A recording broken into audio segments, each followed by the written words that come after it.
Le jour où les machines se programmeront elles-mêmes est déjà arrivé, et il y a bien longtemps, depuis que l'on sait faire de l'apprentissage automatique avec les ordinateurs. Ça date à peu près du milieu du XXe siècle. Mais si on en parle beaucoup aujourd'hui, c'est parce que dans la grande famille de l'intelligence artificielle, c'est un domaine qui a fait des progrès spectaculaires ces dernières années.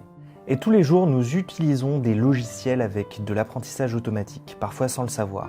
Quand un réseau social identifie nos amis sur des photos, ou pour traduire du texte. L'objectif des systèmes d'IA est de nous faciliter la vie, mais aussi celle des programmeurs et des développeurs, ceux qui écrivent le code. Une ligne de code, c'est ça. Si pour vous ça ne veut pas dire grand-chose, il faut s'imaginer que c'est exactement comme les rouages d'une horloge. Les lignes de code sont les rouages du logiciel, et il y en a beaucoup dans un logiciel.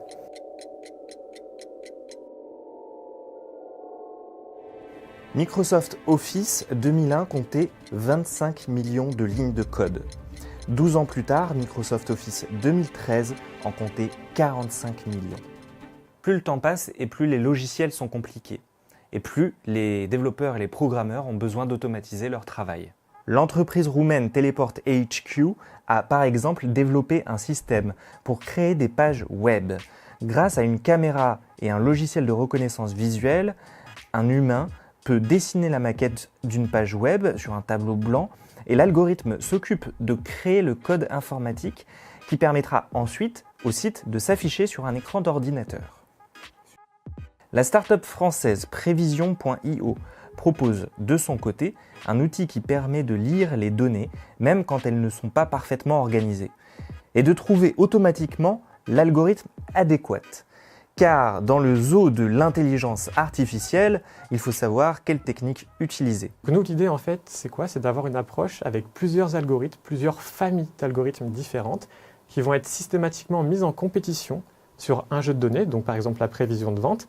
Et l'objectif, c'est quoi? C'est de faire ressortir un peu en mode survie du plus apte, peut-être le meilleur algorithme qui va être le meilleur pour votre cas d'usage et garantir la meilleure généralisation et la meilleure performance prédictive. L'objectif, c'est de prévoir en fonction du passé. Mais ça ne marche pas pour les numéros du loto. On a essayé. Alors, si la machine se programme elle-même, est-ce qu'elle pourra un jour créer de toutes pièces un logiciel comme Word ou Tinder? Et est-ce qu'elle pourra un jour se passer totalement de l'humain? L'inquiétude que l'on peut avoir, c'est que tout d'un coup, la machine nous dépasse. Qu'elle soit capable d'autonomie au sens où elle se donne elle-même ses propres lois, qui fait que d'une certaine façon nous sommes inutiles. Et en plus de ça, si elle est efficace, on peut craindre qu'elle n'ait plus besoin de nous. Alors je crois qu'il est important d'abord d'insister sur les limites de ce type d'apprentissage. Donc même si dans certains cas de figure, l'apprentissage permet de réaliser des machines qui sont plus efficace que nous. Cette efficacité de la machine est quelque chose de très ancien. Vous voyez, une machine, un ordinateur fait des multiplications mieux que nous depuis le début de l'informatique.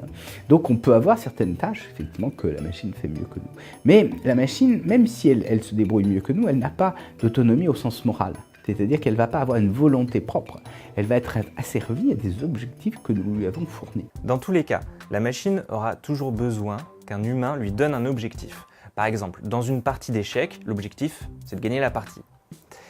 Et le logiciel aura donc besoin qu'un humain écrive son code originel. Et aussi pratiques les outils soient-ils, ils demandent toujours à être améliorés par des programmeurs ou des développeurs, des humains.